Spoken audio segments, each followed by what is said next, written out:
ನಮಸ್ಕಾರ. ಎಸ್18 ವಾರ್ತೆಗಳಿಗೆ ಸ್ವಾಗತ. ನಾನು ಕವಿತಾ. ಮೊದಲಿಗೆ ಹೆಡ್ಲೈನ್. ಲೋಕಸಭಾ ಚುನಾವಣೆ ಪ್ರಚಾರಕ್ಕೆ ಏಪ್ರಿಲ್ 29ರಂದು ಪ್ರಧಾನಿ ನರೇಂದ್ರ ಮೋದಿ, ಮೇ 1ರಂದು ಸಿದ್ದರಾಮಯ್ಯ ನಗರಕ್ಕೆ ಪಕ್ಷಗಳಿಂದ ಸಿದ್ಧತೆ.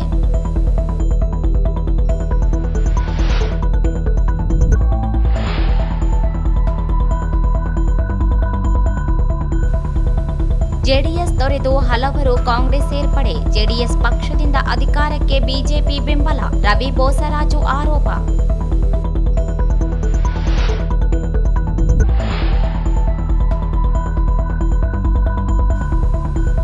ರಾಜ್ಯದಲ್ಲಿ ಮಹಿಳೆಯರಿಗೆ ಇಲ್ಲ ರಕ್ಷಣೆ, ಕಾಂಗ್ರೆಸ್ ಸರ್ಕಾರ ವೈಫಲ್ಯದಿಂದ ಭಯದಲ್ಲಿ ಮಹಿಳೆಯರು, ಶರಣಮ್ಮ ಕಾಮಾರೆಡ್ಡಿ.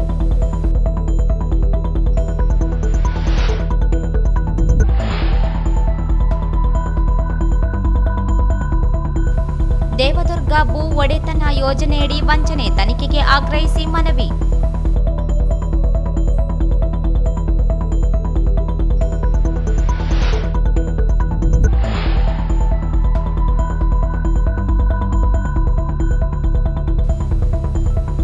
ಕವಿತಾಳದಲ್ಲಿ ಸರಣಿ ಕಳ್ಳತನ, ಬೆಚ್ಚಿಬಿದ್ದ ಜನತೆ.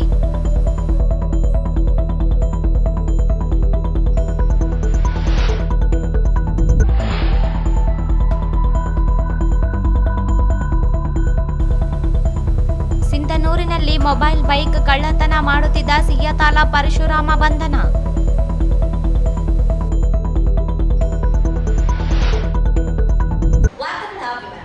ಲೋಕಸಭಾ ಚುನಾವಣೆಗೆ ಮೊದಲ ಹಂತ ಚುನಾವಣೆ ಪೂರ್ಣಗೊಳ್ಳುತ್ತಲೇ ಚುನಾವಣಾ ಪ್ರಚಾರ ಭರಾಟೆಗೆ ತೀವ್ರಗೊಂಡಿದೆ.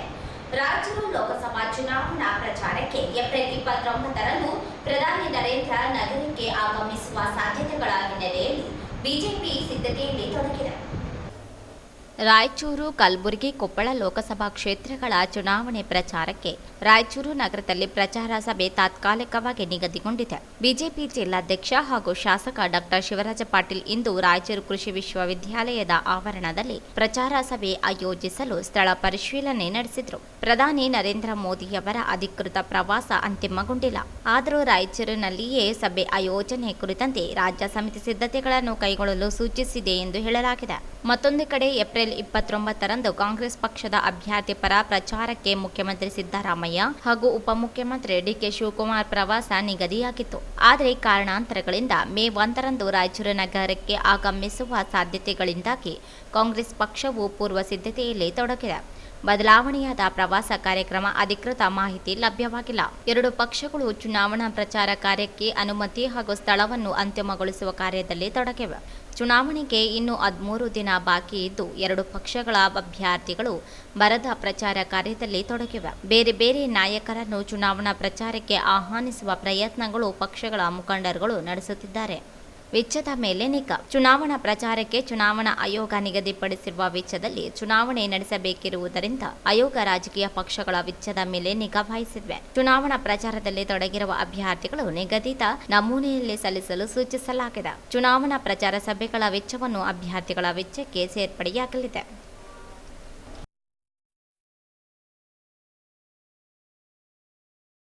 ಮಾಜಿ ಮುಖ್ಯಮಂತ್ರಿ ಎಚ್.ಡಿ. ಕುಮಾರಸ್ವಾಮಿ ಅವರು ತಮ್ಮ ಸ್ವಾರ್ಥಕ್ಕಾಗಿ ಜಾತ್ಯತೀತ ತತ್ವಕ್ಕೆ ತಿಲಾಂಜಲಿ ಹೇಳಿ ಬಿಜೆಪಿ ಜೊತೆ ಕೈ ಜೋಡಿಸಿದ್ದಾರೆ ಎಂದು ಯುವ ಕಾಂಗ್ರೆಸ್ ಮುಖಂಡ ರವಿ ಬೋಸರಾಜು ಅವರು ಟೀಕಿಸಿದರು. ಜೆಡಿಎಸ್ ಪಕ್ಷ ತೊರೆದ ವಿಶ್ವನಾಥ ಪಟ್ಟಿ ಮತ್ತು ಬೆಂಬಲಿಗರ ಪಕ್ಷ ಸೇರ್ಪಡೆ ಕಾರ್ಯಕ್ರಮದಲ್ಲಿ ಮಾತನಾಡಿದರು. ಪಕ್ಷಕ್ಕಾಗಿ ದುಡಿದ ಮುಖಂಡರನ್ನು ಮತ್ತು ಕಾರ್ಯಕರ್ತರ ಹಿತವನ್ನು ಕಡೆಗಣಿಸುವ ಮೂಲಕ ತಮ್ಮ ಕುಟುಂಬದ ಸ್ವಾರ್ಥಕ್ಕಾಗಿ ಬಿಜೆಪಿ ಜೊತೆ ಸಖ್ಯ ಬೆಳೆಸಿದ್ದಾರೆ ಎಂದು ಟೀಕಿಸಿದರು. ವಿಶ್ವನಾಥ ಪಟ್ಟಿ ಮತ್ತವರ ಬೆಂಬಲಿಗರು ಕಾಂಗ್ರೆಸ್ ಸೇರ್ಪಡೆಯಿಂದ ದೊಡ್ಡ ಶಕ್ತಿ ಬಂದಿದೆ. ಮುಂಬರುವ ದಿನಗಳಲ್ಲಿ ಪಕ್ಷದಲ್ಲಿ ಸ್ಥಾನಮಾನಗಳನ್ನು ನೀಡಲಾಗುವುದು ಎಂದರು. ಡಾಕ್ಟರ್ ಬಾಬಾ ಸಾಹೇಬ್ ಅಂಬೇಡ್ಕರ್ ಅವರ ಪುತ್ಥಳಿಗೆ ಈ ಕಾರ್ಯಕ್ರಮವನ್ನು ನೆರವೇರಿಸತಕ್ಕಂತ ಎಲ್ಲ ಹಾಗೂ ಇರ್ತಕ್ಕಂಥ ನನ್ನ ಅಣ್ಣ ತಮ್ಮರಿಗೆ ತುಂಬ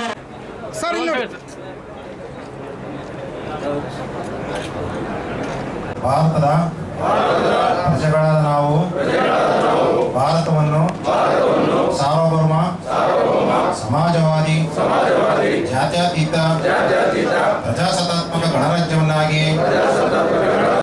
ಅಭಿವ್ಯಕ್ತಿ ನಂಬಿಕೆ ಧರ್ಮ ಮತ್ತು ಉಪಾಸನೆಯ ಸ್ವತಂತ್ರವನ್ನು ಸ್ಥಾನಮಾನ ಅವಕಾಶಗಳ ಸಮಾನತೆಯನ್ನು ದೊರೆಯುವಂತೆ ಮಾಡುವುದಕ್ಕಾಗಿ ವ್ಯಕ್ತಿಗೌರವ ದೇಶದ ಏಕತೆ ಮತ್ತು ಸಮಗ್ರತೆಗಾಗಿ ತುಂಬ ಹೃದಯದ ಸ್ವಾಗತವನ್ನು ಕೋರುತ್ತೇನೆ. ಜೆಂಡಾ ಕಾಣವಲ್ಲ ಸರ್.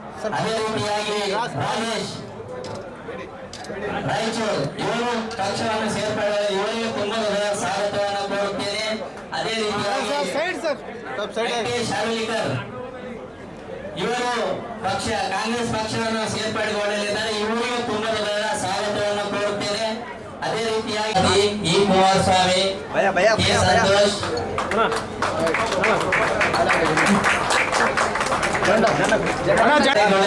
ಇವರಿಗೂ ತುಂಬ ಹೃದಯದ ಸ್ವಾಗತ. ಅದೇ ರೀತಿ ಕೆ ಸಂತೋಷ್, ರಾಮರೆಡ್ಡಿ ಪೂಜಾರಿ, ಸ್ವಾಮಿ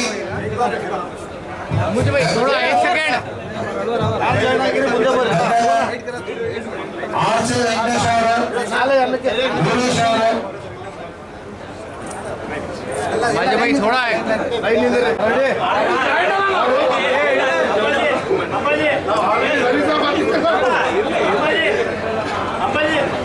ಕಾಂಗ್ರೆಸ್ ಪಕ್ಷಕ್ಕೆ ಸೋನಿಯಾ ಗಾಂಧೀಜಿ ಅವರಿಗೆ ಸಾಹೇಬರಿಗೆ ಗಾಂಧಿ ಅವರಿಗೆ ಸಾಹೇಬರಿಗೆ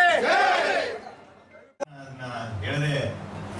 ಇವತ್ತು ಅವರಾಗ್ಲಿ ಮತ್ತೆ ಯೂಸುಫ್ ಖಾನ್ ಅವರಾಗ್ಲಿ ಮತ್ತೆ ಅದೇ ರೀತಿ ನಮ್ಮ ತಮ್ಮದ ಪವನ್ ಅವರನ್ನು ಸುಮಾರು ಜಾತ್ಯತೀತ ಜನತಾದಳದ ಬಗ್ಗೆ ಏನು ವ್ಯವಸ್ಥಿತವಾಗಿ ಅವರೊಂದು ಜಾತ್ಯತೀತ ತತ್ವಗಳನ್ನ ಬಿಟ್ಟು ಬರೇ ಅವರ ಮನೆಗೆ ಸೀಮಿತ ಆಗಿದ್ದಾರೆ. ಇವತ್ತು ಜನತಾದಳ ಎಸ್ ಅಂತ ಕರೆಯೋದೇ ಬೇಕಾಗಿಲ್ಲ, ಈಗ ಜನತಾದಳ ಅಂತಾನೆ ಕರೆಯಬೇಕಾಗ್ತದೆ. ಏನು ಒಂದ್ ಕಡೆ ಕುಮಾರಣ್ಣವರು, ಒಂದ್ ಕಡೆ ಅವರು ಅಳಿಯಾದ ಡಾಕ್ಟರ್ ಮಂಜುನಾಥ್ ಅವರು, ಇನ್ನೊಂದ್ ಕಡೆ ಎಸ್ ಡಿ ರೇವಣ್ಣವರ ಮಗನಾದ ಪ್ರಜ್ವಲ್ ಅವರು ಬಿಟ್ರೆ ಇದೆ ಬರೇ ಅವ್ರ ಕುಟುಂಬಕ್ಕೆ ಸೀಮಿತ ಆಗಿದ್ದಾರೆ. ಕಾರ್ಯಕರ್ತರು ಅವರು ಸುಮಾರು ವರ್ಷಗಳಿಂದ ಯಾರು ಆ ದಳವನ್ನ ಮತ್ತೆ ಆ ಪಕ್ಷವನ್ನ ಕಟ್ಟಿದವನ್ನೆಲ್ಲ ಬಿಟ್ಟು ಜಾತ್ಯತೀತ ತತ್ವವನ್ನೆಲ್ಲ ಬಿಟ್ಟು ಇವತ್ತು ಅವರು ಬಿಜೆಪಿ ಕೂಡ ವಿಲೀನ ಆಗಿದ್ದಾರೆ. ನಾವು ಎಲ್ಲಿ ಅವರು ಹೊಂದಾಣಿಕೆ ಆಗಿದ್ದಾರೆ ಅಥವಾ ಇಂಡಿಯಾ ಕೂಡ ಒಂದು ಕೈ ಜೋಡಿಸಿದ್ದಾರೆ ಅಂತ ಅನ್ಬಾರ್ದು. ಬಿಜೆಪಿ ಕೂಡ ವಿಲೀನ ಆಗಿದ್ದಾರೆ. ಇವತ್ತು ಅವರು ಸ್ವಂತ ಸ್ವಾರ್ಥಕ್ಕೋಸ್ಕರ ಆಗಿದ್ದಾರೆ ಹೊರತು ಯಾವುದೋ ಒಂದು ದೇಶ ಮತ್ತೆ ರಾಜ್ಯಕ್ಕೋಸ್ಕರ ಅಥವಾ ಇವತ್ತು ಇಂಥ ಒಂದು ಕಾರ್ಯಕರ್ತರು ಸುಮಾರು ವರ್ಷಗಳಿಂದ ಏನು ಪಕ್ಷವನ್ನ ಕಟ್ಟಿದ್ದಾರೆ ಅವ್ರ ಸಂಬಂಧ ಅಲ್ಲ, ಅವ್ರ ಸ್ವಂತ ಸ್ವಾರ್ಥಕ್ಕೋಸ್ಕರ ಇವತ್ತು ಬಿಜೆಪಿ ಕೂಡ ವಿಲೀನ ಆಗಿದ್ದಾರೆ. ಅಂಥವ್ರ ಬಗ್ಗೆ ಜಾಸ್ತಿ ಇವತ್ತು ನಾವು ಸಮಯ ಕೊಡದೆ ಆಗ್ಲೇ ಸಾಕಷ್ಟು ನಮ್ಮ ಬಶೀರಣ್ಣವರಾಗಿರ್ಬೋದು, ಅದೇ ರೀತಿ ನಮ್ಮ ಜಗನ್ನಾಥ್ ಸುಂಕಾರಿ ಅವರಾಗಿರ್ಬೋದು, ನಮ್ಮ ಬ್ಲಾಕ್ ಅಧ್ಯಕ್ಷರಾದಂಥ ಬಸವರಾಜ ರೆಡ್ಡಿ ಅನ್ನೋರು ಆಗಿರ್ಬೋದು, ಪವನ್ ಅಣ್ಣವರಾಗಿರ್ಬೋದು, ಮತ್ತೆ ಬಹಳ ಇದರಲ್ಲಿ ಯೂಸುಫ್ ಖಾನ್ ಅವರು ಮತ್ತೆ ಅದೇ ರೀತಿ ಅಮ್ಮಣ್ಣ ಅರೋಲಿ ಅವರು ಸುಮಾರು ಇಡೀ ರಾಜ್ಯನೇ.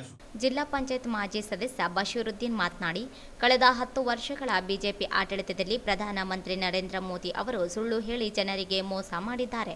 15 ಲಕ್ಷ ಖಾತೆ ಹಣ ಹಾಕುವುದಾಗಿ ಹೇಳಿದರು. ಪೆಟ್ರೋಲ್, ಡೀಸೆಲ್, ಅಗತ್ಯ ವಸ್ತುಗಳ ಬೆಲೆ ಇಳಿಕೆ ಮಾಡುವುದಾಗಿ ಹೇಳಿ ಜನರಿಗೆ ಮೋಸ ಮಾಡಿದ್ದಾರೆ ಎಂದರು. ನಮ್ಮ ಸೈನಿಕರನ್ನು ಕೊಂದು ಪಾಕಿಸ್ತಾನ ಸೈನಿಕರು ಕೊಂದಿದ್ದಾರೆಂದು ಸುಳ್ಳು ಹೇಳುವ ಮೂಲಕ ಪುಲ್ವಾಮಾ ದಾಳಿ ಸೃಷ್ಟಿ. ಕಳೆದ ಚುನಾವಣೆಯಲ್ಲಿ ಗೆದ್ದ ಬಿಜೆಪಿ ಬರೀ ಸುಳ್ಳು ಹೇಳಿ ದೇಶದ ಜನರಿಗೆ ಮೋಸ ಮಾಡುತ್ತಿದ್ದು, ಈ ಬಾರಿ ಚುನಾವಣೆಯಲ್ಲಿ ಜನತೆ ತಕ್ಕ ಪಾಠ ಕಲಿಸಬೇಕಿದೆ ಎಂದರು. ವಿಶ್ವನಾಥ್ ಹೇಳ್ದ ಏನಂದ್ರೆ MLA ಅವರು ಕೂತು ಬಹಳಷ್ಟು ಶ್ರಮ ಪಟ್ಟು ನಗರಸಭೆ ನಮ್ಮ ಹಿಡಿತದಲ್ಲಿ ಬರಬೇಕು, ಬಿಜೆಪಿ ಹಿಡಿತದಲ್ಲಿ ಬರಬೇಕಂತ ಬಹಳಷ್ಟು ಹಣದ ಹೊಳೆಯನ್ನು ಹರಿಸಿ ಅವತ್ತು ಇಲ್ಲಿ ಅಲ್ಪ ಮತಗಳಿಂದ ನಮ್ಮ ಕಾಂಗ್ರೆಸ್ ಪಕ್ಷದ ಸದಸ್ಯರಾದಂಥ ವೆಂಕಣ್ಣ ಅವರಿಂದ ಕೇವಲ 14 ಮತಗಳ ಅಂತರದಿಂದ ಅವರು ಗೆದ್ದಿದ್ದಾರೆ. ಹಾಗಾಗಿ ನಮ್ಮಲ್ಲಿ ನಮ್ಮ ಕಾಂಗ್ರೆಸ್ ಪಕ್ಷ ಸದಸ್ಯರಲ್ಲಿ ಭಿನ್ನಾಭಿಪ್ರಾಯ ಬಂದು 3 ಬೇರೆ ಬೇರೆ ದಿಕ್ಕಿನಿಂದ ನಿಂತು ಸ್ವಲ್ಪ ನಮ್ದು ಹಿನ್ನಡೆ ಆಗಿದೆ. ಇನ್ನು ಮುಂದೆ ಖಂಡಿತವಾಗಿ ನಾವು ಈ ಸದಸ್ಯರು ಯಾರಿಗಾಗಿರ್ಲಿ ಈ ವಾರ್ಡ್ ನಂಬರ್ 3 ಇಂದ ನಮ್ಮ ಸದಸ್ಯರು ನಾವು ಖಂಡಿತ ಗೆಲ್ಲಿಸ್ತೀವಿ ಅಂತ ಹೇಳ್ತಾ, ಈಗಾಗಲೇ ನಿಮಗೆಲ್ಲ ಗೊತ್ತಿದೆ, ಇವತ್ತು ದೇಶದ ಚುನಾವಣೆ ನಡ್ತಾ ಇದೆ. ದೇಶದ ಚುನಾವಣೆ ಯಾವ ಕಡೆಗೆ ಹೊಂಟಿದೆ ಅಂತ ನಾವೆಲ್ಲರೂ ಗಮನಿಸ್ತಾ ಇದ್ದೀವಿ. ದಿನನಿತ್ಯ ನಮ್ಮ ಪ್ರಧಾನಿ, ನಾವೆಲ್ಲರೂ ಆಲೋಚನೆ ಮಾಡಬೇಕು. ನಮ್ಮ ಪ್ರಧಾನಿ ಅಂದ್ರೆ ನಮ್ಮೆಲ್ಲ ದೇಶಕ್ಕೆ ಒಬ್ಬ ತಂದೆ ಸ್ಥಾನದಲ್ಲಿದ್ದಂಥವ್ರು. ಅವರು ಯಾವುದೇ ಮಾತಾಡದ ಸಂದರ್ಭದಲ್ಲಿ ಜಾಗೃತವಾಗಿ ಮಾತಾಡಬೇಕು, ಜಾಗೃತಿ ಇರಬೇಕು.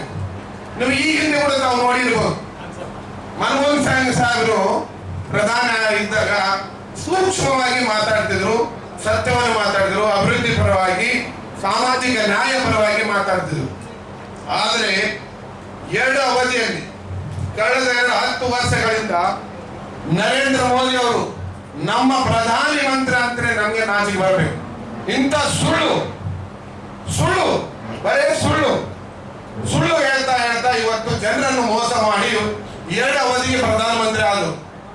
ಮೊದಲನೇ ಸಲ ಜನರಿಗೆ 15 ಲಕ್ಷ ಕೊಡ್ತೀರಂತ ಸುಳ್ಳು ವಿಶ್ವನಾಥ ಪಟ್ಟಿ ಮಾತನಾಡಿ, ಜಾತ್ಯತೀತತೆ ನಿಲುವು ಹೊಂದಿದ್ದ ಜೆಡಿಎಸ್ ಪಕ್ಷದಲ್ಲಿ ಕಳೆದ 12 ವರ್ಷಗಳ ಕಾಲ ದುಡಿದಿದ್ದೇವೆ. ಆದರೆ ಈ ಬಾರಿ ಚುನಾವಣೆಯಲ್ಲಿ ಎನ್ಡಿಎ ಜೊತೆ ಕೈಜೋಡಿಸಿ ಜಾತ್ಯತೀತತೆ ತಿಲಾಂಜಲಿ ಇಟ್ಟಿದ್ದರಿಂದ ಜೆಡಿಎಸ್ ತೊರೆದು ಜಾತ್ಯತೀತ ನಿಲುವಿನ ಕಾಂಗ್ರೆಸ್ ಸೇರ್ಪಡೆಯಾಗಿದ್ದೇವೆ ಎಂದರು. ಇಲ್ಲಿ ಸೇರಿರ್ತಕ್ಕಂಥ ಎಲ್ಲರೂ ನನ್ನ 100 ಅಣ್ಣ ತಮ್ಮಂದಿರು ಕೂಡ ನಾನು ಈ ವೇದಿಕೆ ಪರವಾಗಿ ಸ್ವಾಗತವನ್ನು ಕೋರುತ್ತೇನೆ. ನಾನು 2011ರಲ್ಲಿ ಜೆಡಿಎಸ್ ಪಕ್ಷಕ್ಕೆ ಸೇರ್ಪಡೆ ಆಗಿರ್ತಕ್ಕಂಥದ್ದು. ಅಂದಿನಿಂದ ಇಂದಿನ ಸುಮಾರು ಒಂದು 12ರಿಂದ 13 ವರ್ಷ ನಿರಂತರವಾಗಿ ತೆನೆ ಎತ್ತ ಮಹಿಳೆಗೆ ಹುಲ್ಲಿಗೆ ನೀರು ಹಾಕಂತ ಬರ್ತಂತ ಓದಿವಿ. ಯಾಕಪ್ಪ ಅಂದ್ರೆ ಜಾತ್ಯತೀತ ಸಿದ್ಧಾಂತ, ಜಾತ್ಯತೀತ ನಿಲುವು ಅನ್ನೋದು ನಮ್ಮ ಜಿಲ್ಲಾ ಜೆಡಿಎಸ್ ಜಾತ್ಯತೀತ ಬ್ರಾಂಡ್. ಈ ಜಾತ್ಯತೀತ ನಿಲುವು ಯಾಕಪ್ಪ ಅಂದ್ರೆ ಎಲ್ಲಾ ಸಮಾಜ, ಎಲ್ಲಾ ವರ್ಗದವ್ರನ್ನು ಒಗ್ಗೂಡಿಸ್ಕೊಂಡು ಜಾತ್ಯತೀತ ಪಕ್ಷ ಕಟ್ಟಿರ್ತಕ್ಕಂಥ ದೇವೇಗೌಡ ಸಾಹೇಬರು ಮೊನ್ನೆ ಏನು ಲೋಕಸಭೆ ಎಲೆಕ್ಷನ್ ಬರ್ತಾ ಒಂದು ಸಂದರ್ಭದಲ್ಲಿ ಎನ್ಡಿಎಗೆ ಮೈತ್ರಿಯಾಗಿ ನಮ್ಮ ಜಾತ್ಯತೀತ ನಿಲುವನ್ನು ಬಿಟ್ಟು ಜೆಡಿಎಸ್ ಪಕ್ಷ ಎನ್ಡಿಎಗೆ ವಿಲೀನ ಮಾಡಿದೆ. ಸ್ವಾಮಿ, ನಾವು ಬಾಬಾ ಸಾಹೇಬ್ ಅಂಬೇಡ್ಕರ್ ಅವರ ಸಿದ್ಧಾಂತ ಇಲ್ಲಿ ಜೆಡಿಎಸ್ ಪಕ್ಷದಲ್ಲಿ ಎನ್ಡಿಎಗೆ ವಿಲೀನ ಆಗಿದ ತಕ್ಷಣ ನಮ್ಮ ಜೆಡಿಎಸ್ ತೆನೆಮತ್ತ ಮಹಿಳೆ ಶಾಲೆ ಜೊತೆಗೆ ಬಿಜೆಪಿ ಶಾಲೆ ಹಾಕಕ್ ಬಂದ್ಬಿಟ್ರು. ನಾವು ಅತ್ಯಂತ ಸ್ವಾಭಿಮಾನ, ಅತ್ಯಂತ ಸೂಕ್ಷ್ಮ ಸಮಾಜ ಮತ್ತು ಬಾಬಾ ಸಾಹೇಬ್ ಅಂಬೇಡ್ಕರ್ ಸಂವಿಧಾನ ಬರೆದಿರ್ತಕ್ಕಂಥ ಮೊಮ್ಮಕ್ಕಳು ನಾವೆಲ್ಲ ಜೆಡಿಎಸ್ ಜೊತೆಗೆ ಬಿಜೆಪಿ ಪಕ್ಷ ಶಾಲೆ ಹಾಕೊಂತೀವಿ. ನಾವ್ ಯಾವ್ದಾದ್ರು ಶಾಲೆ ಮೊಟ್ಟವನ್ನು ಹಾಕ್ತೀವಿ ಅಂದ್ರೆ ಜೈ ಭೀಮ್ ಶಾಲೆ ಹಾಕ್ತೀವಿ.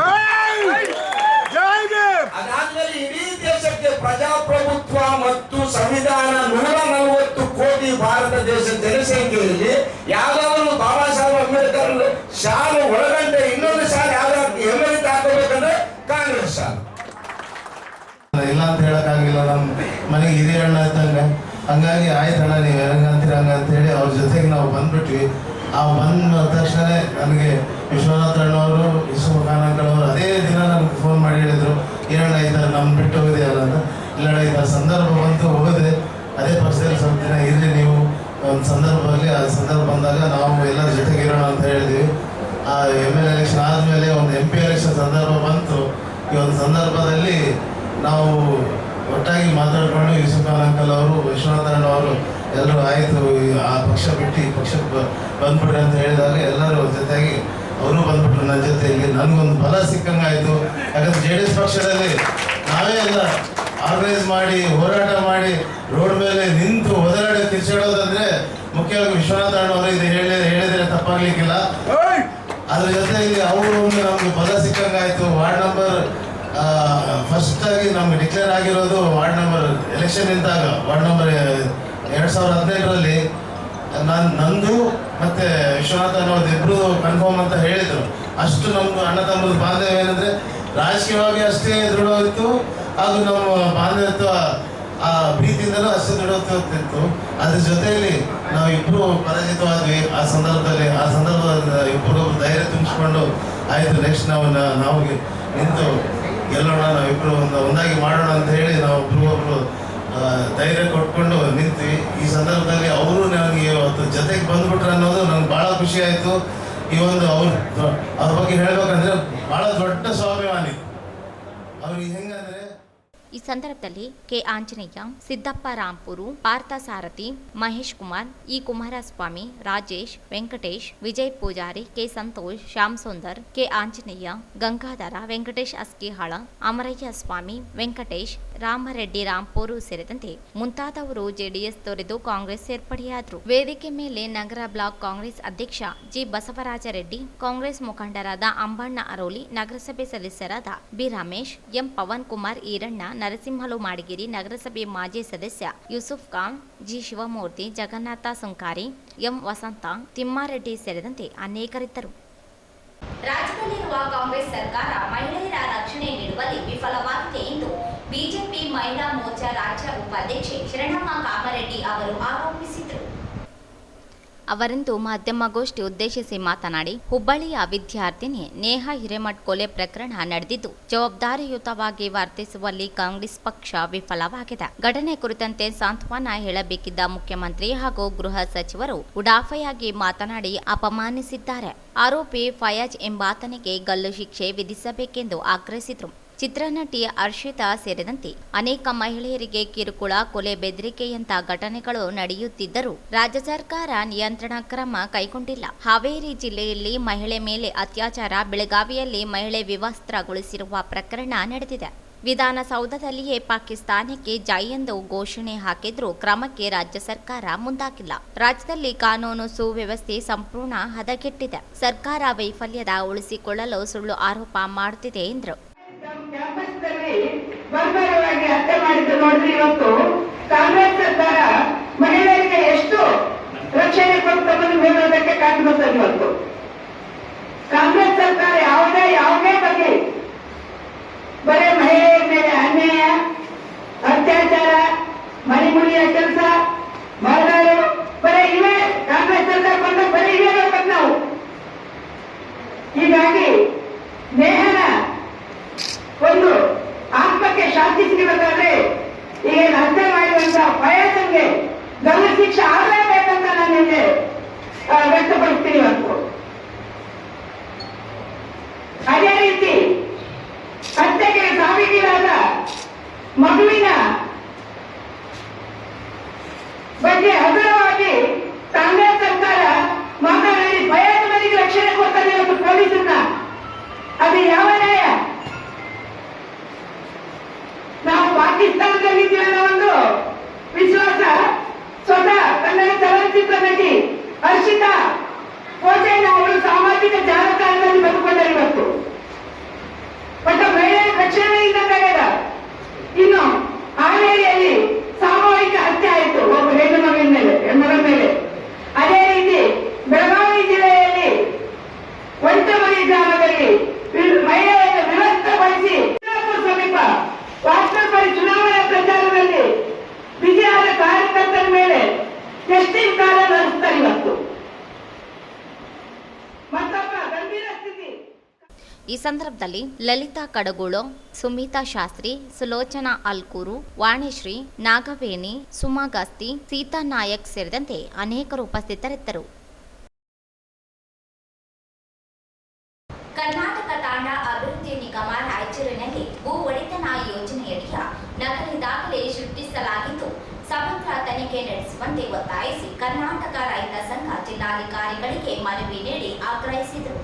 ದೇವದುರ್ಗ ತಾಲೂಕಿನ ಜಾಲಹಳ್ಳಿ ಹೋಬಳಿಯ ಮುಂಡರಗಿ ಸೀಮಾಂತರದ ಸರ್ವೆ ನಂಬರ್ 195/4 ವಿಸ್ತೀರ್ಣ 3 ಎಕರೆ 4 ಗುಂಟೆ ಜಮೀನು 2017-18ನೇ ಸಾಲಿನಲ್ಲಿ ತಾಂಡ ಅಭಿವೃದ್ಧಿ ನಿಗಮ ಖರೀದಿ ಮಾಡಿದ್ದು, ಜಮೀನು ಹಂಚಿಕೆ ಮಾಡುವಾಗ ನಕಲಿ ದಾಖಲಾತಿಗಳನ್ನು ಸೃಷ್ಟಿಸಿ ಫಲಾನುಭವಿಗಳನ್ನು ಆಯ್ಕೆ ಮಾಡಲಾಗಿದೆ ಮತ್ತು ಮುಂಡರಗಿ ಗ್ರಾಮದಿಂದ ಬೋಳಗುಡ್ಡ ತಾಂಡದವರೆಗೆ ಗಣಜಲ್ಲಿ ದೇವತಾಗಲ್ ಮಾರ್ಗವಾಗಿ ಗಲಕಿಗೆ 9.70 ಕಿಲೋಮೀಟರ್ ಅಂತರವಿದ್ದು, ನಿಗಮದ ಅಧಿಕಾರಿಗಳು ಕೇವಲ 6 ಕಿಲೋಮೀಟರ್ ಎಂದು ನಕಲಿ ದಾಖಲಾತಿಯನ್ನು ಸೃಷ್ಟಿಸಿದ್ದಾರೆ. ಕೂಡಲೇ ಉನ್ನತ ಮಟ್ಟದ ತನಿಖೆ ನಡೆಸಿ ಕ್ರಿಮಿನಲ್ ಪ್ರಕರಣ ದಾಖಲಿಸಬೇಕೆಂದು ಒತ್ತಾಯಿಸಿದರು. ಜಮೀನನ್ನು ನಿಗಮ ಖರೀದಿಸಿ ಭೂರಹಿತರಿಗೆ ಹಂಚಿಕೆ ಮಾಡಲಾಗಿದ್ದು, ಮುಂಡರಗಿ ಗ್ರಾಮ ಪಂಚಾಯತ್ ವತಿಯಿಂದ ಗ್ರಾಮ ಸಭೆಯಲ್ಲಿ ಆಯ್ಕೆ ಮಾಡಿದ್ದಲ್ಲದವರನ್ನು ನಕಲಿ ದಾಖಲೆಗಳನ್ನು ಸೃಷ್ಟಿಸಿ ಫಲಾನುಭವಿಗಳ ಹೆಸರಿನಲ್ಲಿ ಜಮೀನು ಮಂಜೂರು ಮಾಡಿರುವುದು ನಿಯಮ ಬಾಹಿರವಾಗಿದೆ ಎಂದು ದೂರಿದರು. ಸರ್ಕಾರವನ್ನು ವಂಚಿಸಿರುವುದರಿಂದ ಕೂಡಲೇ ತಾಂಡ ಅಭಿವೃದ್ಧಿ ನಿಗಮ ಅಧಿಕಾರಿಗಳು ಮತ್ತು ಕಂದಾಯ ಇಲಾಖೆ ಅಧಿಕಾರಿಗಳು ಹಾಗೂ ಫಲಾನುಭವಿಗಳ ಮೇಲೆ ಉನ್ನತ ಮಟ್ಟದ ತನಿಖೆ ನಡೆಸಿ ಕ್ರಿಮಿನಲ್ ಪ್ರಕರಣ ದಾಖಲಿಸಬೇಕೆಂದು ಒತ್ತಾಯಿಸಿದರು. ಫಲಾನುಭವಿ ಕಮಲಮ್ಮ ಗಂಡ ಕೃಷ್ಣಪ್ಪ ಗಲಗತಾಂಡ, ದೇವಮ್ಮ ಗಂಡ ರಮೇಶ ಗಲಗತಾಂಡ, ಫಾತಿಮಾ ಗಂಡ ಚಕ್ರನಾಯ್ಕ್ ಇವರೆಲ್ಲರೂ ಪರಿಶಿಷ್ಟ ಜಾತಿಯ ಲಂಬಾಣಿ ಜನಾಂಗಕ್ಕೆ ಸೇರಿದವರಾಗಿದ್ದು ಗಲಗತಾಂಡದ ನಿವಾಸಿಗಳಾಗಿದ್ದಾರೆ. ಈ ಫಲಾನುಭವಿಗಳಿಗೆ ನಿಗಮ 22/2/2020 ಜಮೀನು ಮಂಜೂರು ಮಾಡಿದೆ. 15/4/2021 ಉಪನೋಂದಣಿ ಕಚೇರಿಯಲ್ಲಿ ನಿಗಮದ ಅಧಿಕಾರಿಗಳು ಫಲಾನುಭವಿಗಳಿಗೆ ನೋಂದಣಿ ಮಾಡಿಕೊಟ್ಟಿದೆ. ಮುಂಡರಗಿ ಗ್ರಾಮದಿಂದ ಬೋಳಗುಡ್ಡ ತಾಂಡದವರೆಗೆ 9.70 ಕಿಲೋಮೀಟರ್ ಅಂತರದಲ್ಲಿ ಇದ್ದು ಲೋಕೋಪಯೋಗಿ ಇಲಾಖೆ ದೇವದುರ್ಗದ ಅಧಿಕಾರಿಗಳು, ತಾಂಡ ನಿಗಮದ ಅಭಿವೃದ್ಧಿ ಅಧಿಕಾರಿಗಳು 6 ಕಿಲೋಮೀಟರ್ ಬೋಳಗುಡ್ಡ ತಾಂಡದವರೆಗೆ ಇದೆ ಎಂದು ಸುಳ್ಳು ದಾಖಲಾತಿಗಳನ್ನು ಸೃಷ್ಟಿಸಿ ಜಮೀನು ಹಂಚಿಕೆ ಮಾಡಲಾಗಿದೆ. ಸರ್ಕಾರವನ್ನು ವಂಚಿಸಿ ಸುಳ್ಳು ದಾಖಲಾತಿಗಳನ್ನು ಸೃಷ್ಟಿಸಿ ಜಮೀನು ಹಂಚಿಕೆ ಮಾಡಿದ ತಪ್ಪಿತಸ್ಥ ಅಧಿಕಾರಿಗಳು ಮತ್ತು ಫಲಾನುಭವಿಗಳ ಮೇಲೆ ಕ್ರಿಮಿನಲ್ ಪ್ರಕರಣ ದಾಖಲಿಸಲು ಮುಂದಾಗಬೇಕೆಂದು ಒತ್ತಾಯಿಸಿ ಆಗ್ರಹಿಸಿದರು. ಎಲ್ಲ ಓದ್ಬೇಡ, ಬೇಡಿಕೆ ಅಷ್ಟೇ ಗಟ್ಟಿ ಹೇಳ್ಬಿಡು. ಕರ್ನಾಟಕ ತಾಂಡ ಅಭಿವೃದ್ಧಿ ನಿಗಮ ರಾಯಚೂರು ಭೂ ಒಡೆತನ ಯೋಜನೆಯಲ್ಲಿ ಜಾಲನೆ ಹೋಬಳಿಯ ಮುಂದಿನ ಸೀಮಾಂತರದ ಸರ್ವೆ ನಂಬರ್ 195/4 ಕೃಷ್ಣನ 3/4 ಗುಂಟೆ ಜಮೀನು ನಿಗಮ ಖರೀದಿ ಮಾಡಲಾಗಿದ್ದು, ಜಮೀನು ಹಂಚಿಕೆ ಮಾಡುವಾಗ ನಕಲಿ ದಾಖಲಾತಿಗಳನ್ನು ಸೃಷ್ಟಿಸಿ ಫಲಾನುಭವಿಗಳನ್ನು ಆಯ್ಕೆ ಮಾಡಲಾಗಿದ್ದು ಮತ್ತು ಮುಂಡರಗಿ ಗ್ರಾಮಾಂತರ ಬೋಳಗುಡ್ಡ ತಾಂಡದವರೆಗೆ ವಾಯ ಗಳಗಿರಿ ದೇವತೆಗಳು ಗಲಗಿ 9.70 ಕಿಲೋಮೀಟರ್ ಅಂತರವಿರುತ್ತದೆ. ನಿಗಮದ ಅಧಿಕಾರಿಗಳು 6 ಕಿಲೋಮೀಟರ್ ಆಗುತ್ತದೆ ಎಂದು ನಕಲಿ ದಾಖಲಾತಿಗಳನ್ನು ಸೂಚಿಸಿರುವುದರಿಂದ ಉನ್ನತ ಮಟ್ಟದ ತನಿಖೆ ನಡೆಸಬೇಕೆಂದು ಸರ್ಕಾರವನ್ನು ಒತ್ತಾಯಿಸಿ ಆಗ್ರಹಪಡಿಸುತ್ತೇವೆ. ಈ ಸಂದರ್ಭದಲ್ಲಿ ಅಧ್ಯಕ್ಷ ಮಲ್ಲಯ್ಯ ಕಟ್ಟಿಮನಿ, ಶಿವರಾಜ ದೊರೆ, ಸಾಬಣ್ಣ ಮುಂಡರಿಗೆ ಸೇರಿದಂತೆ ಅನೇಕರಿದ್ದರು. ಒಂದೇ ಬಡಾವಣೆಯಲ್ಲಿ 2 ಮನೆಯಲ್ಲಿ ಕಳ್ಳರು ಕಳ್ಳತನ ಮಾಡಿರುವ ಘಟನೆ ಪಟ್ಟಣದ ಬಳಗನೂರು ರಸ್ತೆಯ ಪಾರ್ವತಿ ನಗರದಲ್ಲಿ ನಡೆದಿದೆ. ಪಟ್ಟಣದ ನಿವಾಸಿ ಮಲ್ಲಯ್ಯ ನಾಗಡ ತಿನ್ನಿ ಮನೆಯಲ್ಲಿ ಬಾಗಿಲು ಕೀಲಿ ಹೊಡೆದು 30,000 ನಗದನ್ನು ಕಳ್ಳತನ ಮಾಡಿದ್ದಾರೆ. ಹಾಗೂ ಅದೇ ಬಡಾವಣೆಯ ಬಸವರಾಜ ಕೋರಿ ಎನ್ನುವರ ಮನೆಯಲ್ಲಿ ಕಳ್ಳತನಕ್ಕೆ ಯತ್ನಿಸಿದ್ದಾರೆ. ಬಾಗಿಲಿಗೆ ಇಂಟರ್ಲಾಕ್ ಸಿಸ್ಟಮ್ ಅಳವಡಿಸಿದ್ದರಿಂದ ಬೀಗ ಮುರಿಯದೇ ಇರುವುದರಿಂದ ಕಳ್ಳರು ವಾಪಸ್ ಹಾಕಿದ್ದಾರೆ. ಒಂದೇ ಬಡಾವಣೆಯಲ್ಲಿ ಕಳ್ಳತನ ಕೈಚಳಕ ತೋರಿಸಿದ್ದು ಸ್ಥಳೀಯ ನಿವಾಸಿಗಳಲ್ಲಿ ಆತಂಕ ಸೃಷ್ಟಿಯಾಗಿದೆ. ನಿವಾಸಿಗಳು ರಾತ್ರಿ ಸಮಯ ಮನೆಯ ಮೇಲೆ ಮಲಗಿದ್ದರಿಂದ ಕಳ್ಳರಿಗೆ ಕಳ್ಳತನ ಮಾಡಲು ಸುಲಭವಾಗಿದೆ. ಈ ಘಟನೆಯಿಂದ ನಿವಾಸಿಗಳು ಬೆಚ್ಚಿ ಬಿದ್ದಿದ್ದಾರೆ. ಕಳ್ಳತನ ಕುರಿತು ಸ್ಥಳೀಯ ನಿವಾಸಿಗಳು ಪೊಲೀಸ್ ಠಾಣೆಗೆ ಮಾಹಿತಿ ನೀಡಿದ್ದಾರೆ. ಮೊಬೈಲ್ ಮತ್ತು ಬೈಕ್ಗಳನ್ನು ದೋಚಿದ ಕಳ್ಳತನದಲ್ಲಿ ತೊಡಗಿದ್ದ ರಾಯಚೂರು ನಗರ ಸಿಯಾತಲ ಬಡಾವಣೆ ನಿವಾಸಿ ಪರಶುರಾಮ ಎಂಬಾತನನ್ನು ಬಂಧಿಸಿ 15 ಮೊಬೈಲ್ ಮತ್ತು 2 ಬೈಕ್ಗಳನ್ನು ಸಿಂಧನೂರು ಪೊಲೀಸರು ವಶಪಡಿಸಿಕೊಂಡಿದ್ದಾರೆ.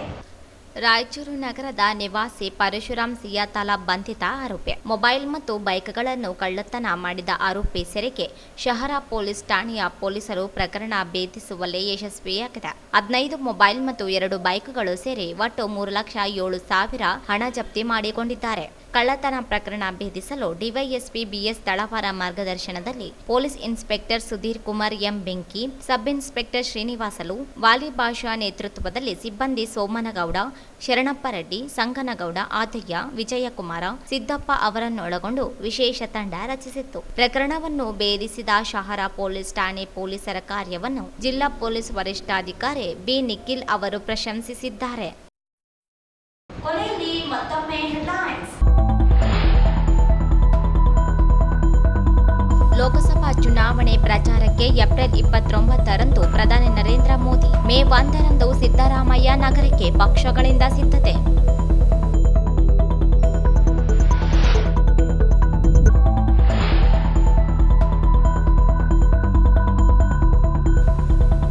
ಜೆಡಿಎಸ್ ತೊರೆದು ಹಲವರು ಕಾಂಗ್ರೆಸ್ ಸೇರ್ಪಡೆ, ಜೆಡಿಎಸ್ ಪಕ್ಷದಿಂದ ಅಧಿಕಾರಕ್ಕೆ ಬಿಜೆಪಿ ಬೆಂಬಲ, ರವಿ ಬೋಸರಾಜು ಆರೋಪ.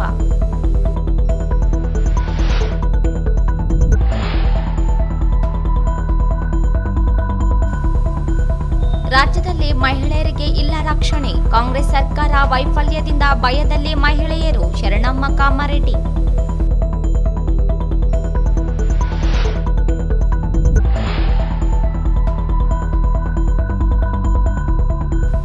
ದೇವದುರ್ಗ ಭೂ ಒಡೆತನ ಯೋಜನೆಯಡಿ ವಂಚನೆ ತನಿಖೆಗೆ ಆಗ್ರಹಿಸಿ ಮನವಿ.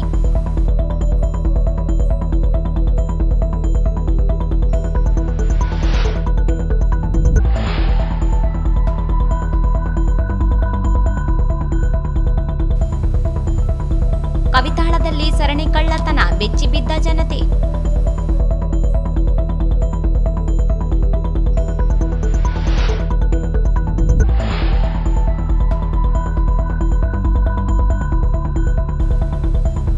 ಸಿಂಧನೂರಿನಲ್ಲಿ ಮೊಬೈಲ್ ಬೈಕ್ ಕಳ್ಳತನ ಮಾಡುತ್ತಿದ್ದ ಸಿಯತಾಲ ಪರಶುರಾಮ ಬಂಧನ.